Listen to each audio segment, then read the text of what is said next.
Hi, my name is Hillary and I have been composting for about 6 weeks now. I live in an urban area with a small patio. My patio is about 15 feet by 13 feet, so it's not huge.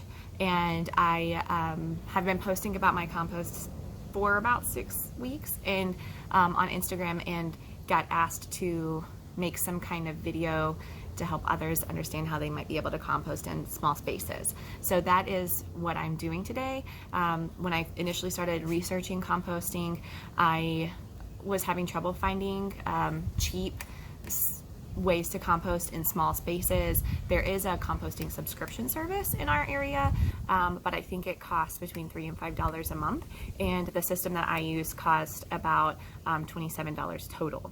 And I will show you how to get that started. So that is what we're doing today. But I will start really quick with just showing you what my compost looks like now after 5 to 6 weeks. So this is the space just outside of my my patio area. You can see there's the brick that goes to my patio door, and then here is the space along the sidewalk there. This area of the ground in the front is the ground that was there before. I think that this area of the ground gets sprayed with pesticides a lot, and that's why nothing really grows there. If you go over here, you can see some dead plants where I'm pretty sure they spray weeds. But if you look in the back area, this darker ground here is the compost that I actually just put out today. And if you wanted to look at any of these clumps a little bit closer up, I can crush them. So this is what my compost looks like. It's been, the compost that I dumped out here today had been working, one had been working for 5 weeks and one had been working for 6 weeks. So this is what that looks like using the system that I have been using. So yeah, there are some parts that aren't totally broken down. You can see a little bit of twigs and things, some leafy pieces, but overall it is looking like a pretty good start to some topsoil, I think anyways. That's what my compost looks like now, and I just want to start off this video by saying I am not an expert. I am going to start the video by showing you what kind of system I use, what equipment I bought, and how much it cost me, and then I'll go into some of the nitty-gritty details of composting. So if you already know how to compost, you've already done your research, and you're really just looking for an inexpensive small system to use, then watch the first half of the video. But if you are new to composting and are trying to learn a little bit more about it, I would recommend watching the full video, because I will get into a little bit of the science. I do not profess to know everything, but I do know what has worked for me. So that is where we'll start with the equipment. So this is the equipment that I use. Down here in the front, you've got a little handheld rake and then a little trowel. I've got a 10 quart utility bucket that is busted on the bottom, so I can't use it in the house for mopping anymore. So I just brought it out here to kind of use as a utility. I always use my gloves, and then I have 4 5-gallon buckets that I use. Now this system, I kind of store the bucket and the trowels underneath my little tables here, so I keep them out of the way, but the 4 5-gallon buckets take up about 2.5 by 2.5 feet of space. So on my small patio, it really is not that much space. You can kind of compare it to the air conditioner. It's about the same size, and it really tucks out of the way quite nicely, I think. Each of these is numbered. They're all out of order because my second week of composting, I kind of messed some things up. So the numbers don't really mean anything beyond just keeping track of which bucket is which in the rotation. But they don't actually, like, 1 isn't the first one, 2 isn't the second one, or anything like that. So this is what my buckets look like. I'll pull one out really quick and just kind of set the camera down to show you. So the first thing that I did is I went to Lowe's and Home Depot, and I really looked for some composting equipment, really. I wanted to buy a composter, but unfortunately in the middle of the pandemic, apparently everyone had the same idea to start composting. So I couldn't find any, and the ones that I did find or research about, they were all out of stock, and they all cost upwards of $80. So instead I decided to get 4 5-gallon buckets, and then you can see I've drilled holes into the sides of each of these. So these holes are about, in the middle, they're about 2 inches by 2 inches apart, and on the bottom and along the top they're about 1 inch by 1 inch apart. When I turn the bucket, you'll be able to see the bottom, hopefully. Oops. There are also holes 1 inch by 1 inch apart on the bottom. So what I used to do this was just a small handheld battery powered drill that we already had, that we typically used to create, to build furniture with. So that's what we bought it for, but it worked on this just fine to drill all of these holes. It took forever. It took a few hours to do all 4 buckets, and I was very sore the next day. So that is the buckets. Shift that back over there.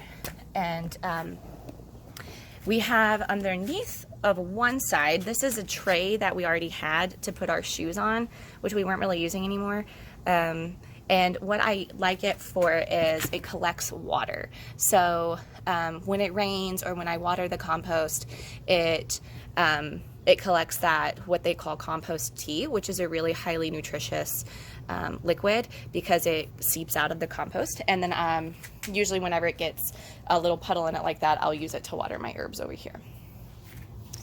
I just want to lift up the compost so you're about to see some food, basically. But we'll start with, this is my 4th week of having this one here. So this one is about to start its 4th week, and you can see when I turn it, the food is pretty much unrecognizable at this point. So this one, you know, it's starting to work.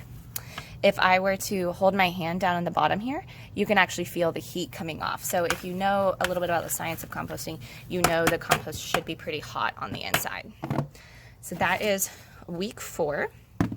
And typically what I've been doing once I finish with week 4 is I will actually go dump it in the corner here. Unfortunately, I can't plant underneath these power lines, so usually what grows there is a bunch of weeds. I've tried, but you just can't plant there because there's too many wires. So I dump it in this corner and let it sit for a couple more weeks. So this is, I just cleaned it out to put week 5 and 6 outside of the patio, but this is typically where I will dump, or where I plan to dump after week 4. Okay, so that is my week 4 compost. If you get really, really close, you would be able to see some bugs, some little moving things around in there, because they're really just eating it up. So that is 4 weeks.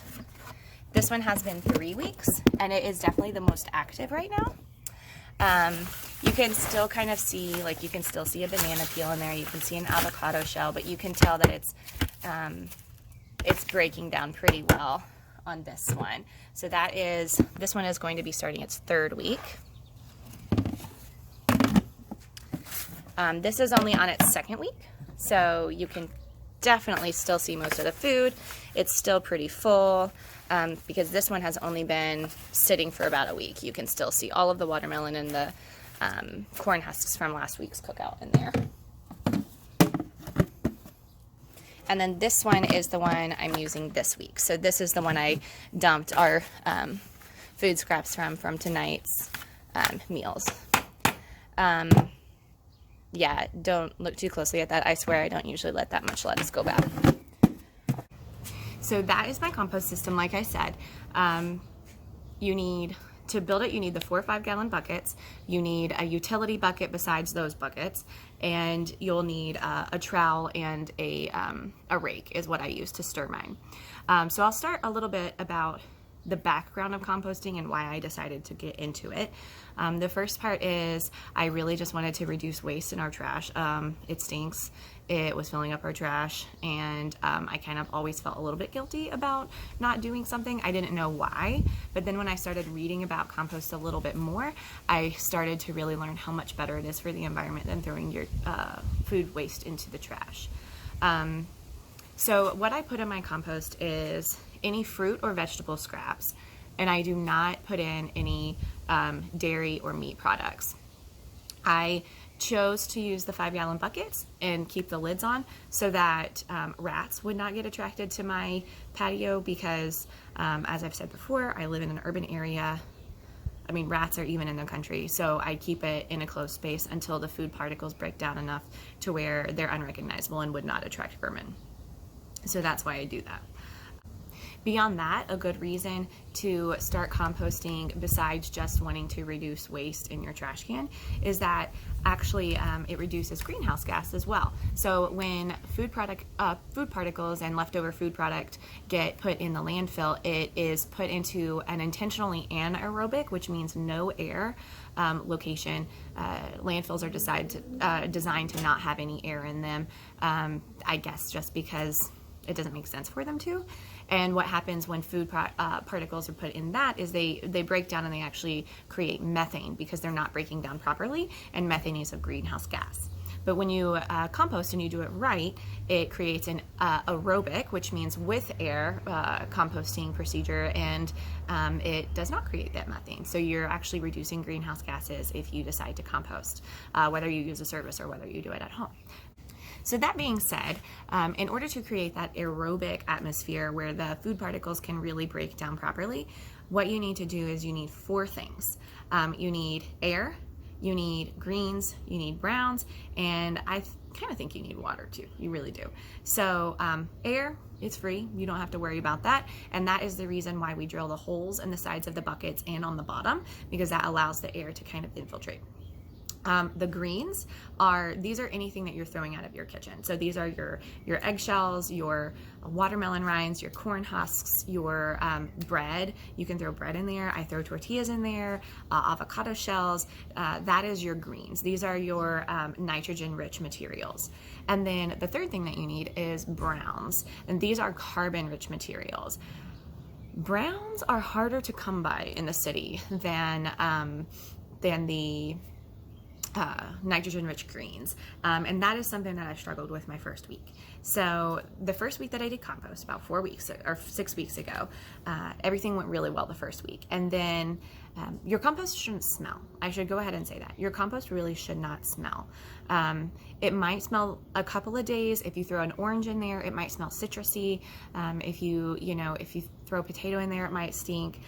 Things that you would normally think of stinking when they rot, but it really, if I'm sitting at my patio table, I should not smell my compost. If I stick my nose in my compost, I should not smell rotting food. I should smell the smell of leaves. I should smell the smell of earthy flavors. So the first week that I did compost, it went really well the first 5-6 days. And then I was sitting out on my patio one night with my wife, and all of a sudden it just putrid smell, and it had rained a lot that week. And so that weekend, luckily it was really sunny. I dumped all of the buckets out, which I was only really working on one at that time because it was the first week. I dumped the bucket out, spread it all out, and let it dry out because it had gotten really too wet. But the other problem was not just that it had gotten too wet, but that I didn't have enough of the carbon-rich browns. So it's really important, if you don't want your compost to stink, if you want it to break down the right way, you just can't have enough of the carbon-rich browns. So I will talk a little bit about what those are. So these are the carbon-rich browns that I use. I typically only use leaves. They're the easiest thing to find in my neighborhood, and they need to be dried and they need to be dead. I also, anytime I weed my garden, I leave the weeds kind of sitting out in this corner for a little while to let them dry out, and then those can be used as browns. If you put weeds, you can put them directly in your compost without letting them dry out, but at that point they are they're nitrogen-rich greens, so you're going to have to put more browns in to even that out. That's why I let them dry out, so I can use them as browns, because that's what I'm usually lacking. So if you look in this week's compost, you can see that we really actually do need more of the carbon-rich browns, because you want to have, I would say, it's different who you ask, but you want probably like a 30 to 70% ratio. So if you look at this, you can tell it's not mostly leaves, and what we want is for it to really be mostly leaves. So I'm actually just going to go ahead and put some of those in there. And that looks much better to me. And even when I stir it, it's still mostly leaves. So that is really what we want. Now, since I have already watered this compost today, I'm not going to put any more water in it. But if I hadn't already, I would want to go ahead and put some water in it to make those leaves a little bit wetter. Okay, so as I mentioned before, I do live in an apartment complex in the middle of a metropolitan area. And they are really great about keeping the grounds really cleaned up and doing picking up leaves and fallen trees and everything else. So sometimes it can be kind of hard to find browns, but then I discovered a treasure trove, which is the fence row, which they usually forget to kind of clean up. And we also have this area behind me, which is behind the apartment buildings, and it is just full of leaves. So that is where I get my leaves. So I will go ahead and set the camera down and start collecting.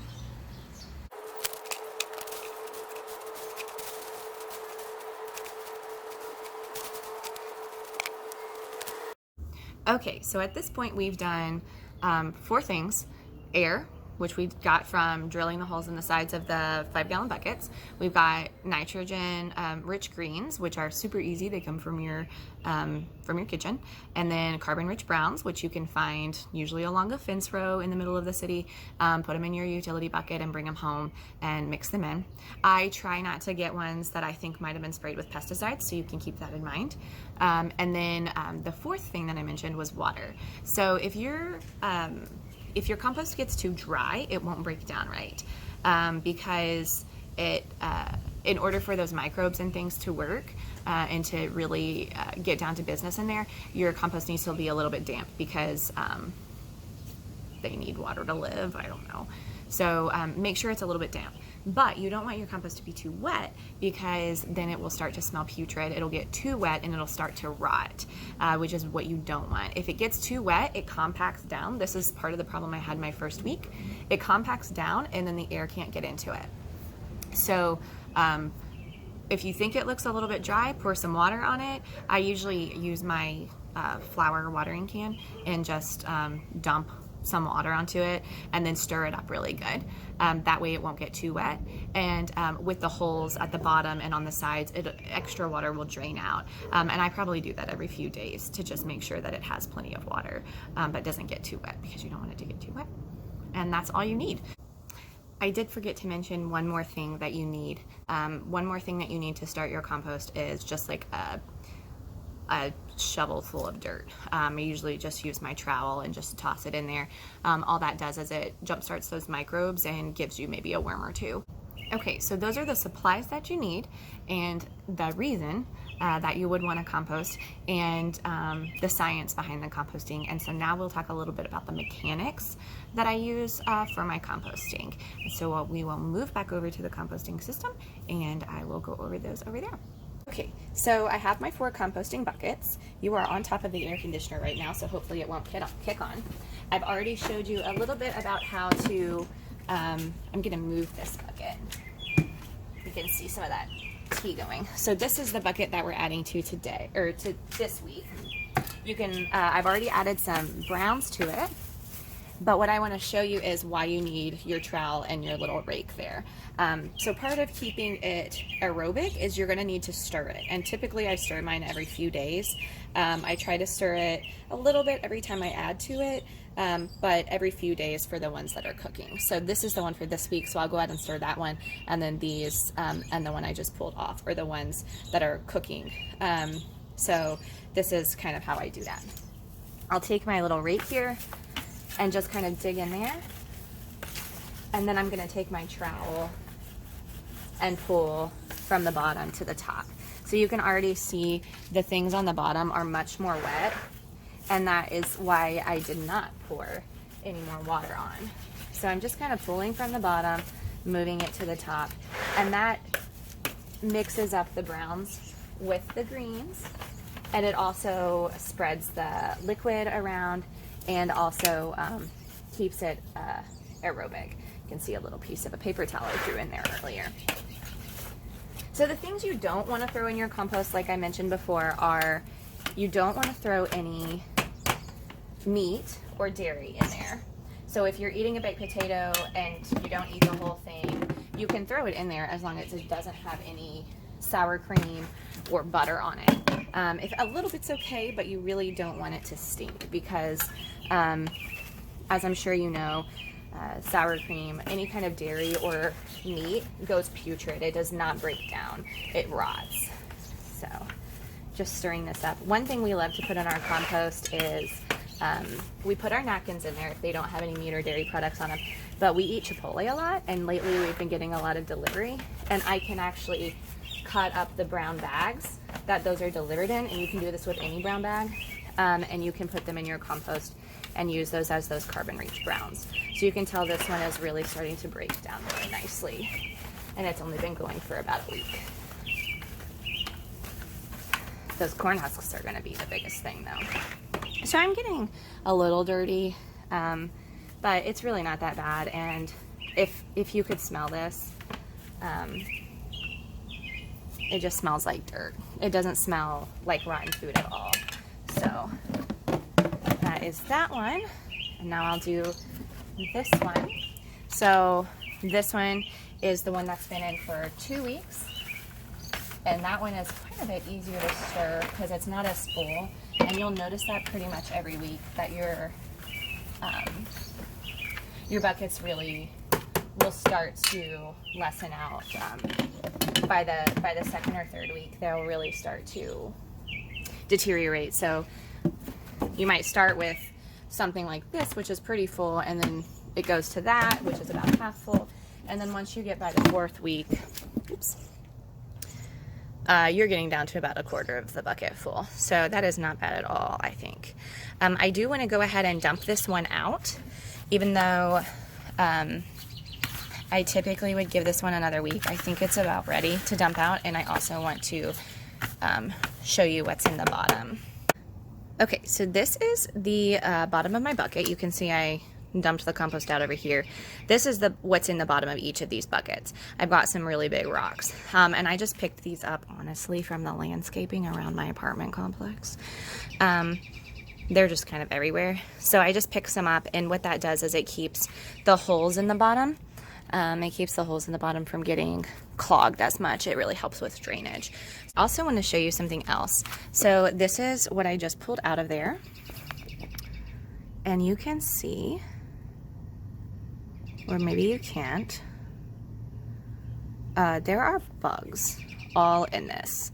It's almost like it's moving. Do you see all of that? That's exactly what you want.